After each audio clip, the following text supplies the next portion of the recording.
15वीं सदी की काशी, जहाँ धर्म का मतलब सिर्फ ऊंच नीच था, जहाँ भक्ति पर भी पहरा था, उसी दौर में एक शख्स ने जूते सीलते सीलते ऐसी ललकार दी कि बड़े बड़े विद्वानों के शास्त्र उनके हाथों से छूट गए। यह कहानी किसी लाचार की नहीं, उस शेर की है जिसने बड़े दरबार में अपनी छाती चीरकर दुनिया को सत्य का जनेऊ दिखाया था। तैयार हो जाए उस सच के लिए जिसने सदियों की गुलामी की जंजीरें तोड़ दी। काशी के 700 से ज्यादा विद्वान पंडित, जिनकी आंखों में रविदास की बढ़ती ख्याति एक कांटे की तरह चुभ रही थी, उन्हें डर था कि अगर एक जूता सिलने वाला भगवान की चर्चा करेगा तो उनकी दुकानों का क्या होगा। उन्होंने राजा के कान भरे, महाराज अनर्थ हो गया। एक नीच कुल का व्यक्ति जनेऊ धारण कर रहा है, वेदों का अपमान कर रहा है, उसे बुलाइए, उसे दंडित कीजिए। राजा ने बुलावा भेजा। रविदास जी शांत थे, वे जानते थे कि आज मुकाबला शब्दों का नहीं आत्मा का है। पूरा दरबार खचाखच भरा था, एक तरफ सत्ता और अहंकार की सेना,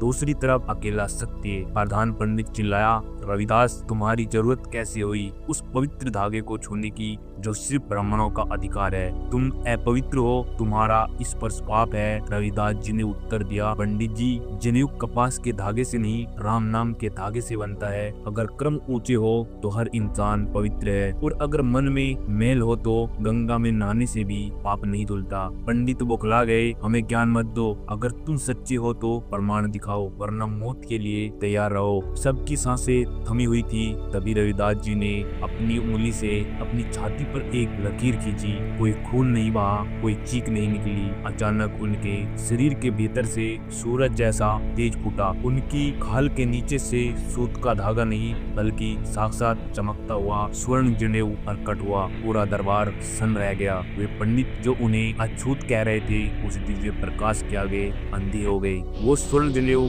गवाही दे रहा था कि ईश्वर जाति नहीं, केवल शुद्ध हृदय देखता है। अहंकार अभी भी बाकी था। जब भोजन का समय आया तो पंडितों ने उनके साथ बैठने से मना कर दिया। उन्होंने कहा, हम अलग बैठेंगे। लेकिन जैसे ही उन्होंने पहला निवाला उठाया, उनकी रूह कांप गई। हर एक पंडित के बगल में एक रविदास बैठा था। एक नहीं, दो नहीं, पूरे 700 रविदास। पंडितों को समझ आ गया कि वे जिसे छोटा समझ रहे थे वह स्वयं परमात्मा का स्वरूप है। 700 विद्वान उनके चरणों में गिर पड़े। काशी का घमंड उस दिन धुन में मिल गया। 600 साल बीत गए, पर वो दाढ़ आज भी गूंज रही है। गुरु रविदास जी ने साबित किया, सम्मान मांगा नहीं जाता, अपने चरित्र से छीना जाता है। उन्होंने हमें बेगमपुरा का सपना दिखाया, एक ऐसा समाज जहाँ कोई गम न हो, जहाँ न कोई राजा हो, न कोई रंग। वे केवल एक संत नहीं, वे दुनिया के पहले सामाजिक क्रांतिकारी थे। नमन है उस महामानव को जिसने जूते सीलते सीलते इंसानियत का ताज पहन लिया।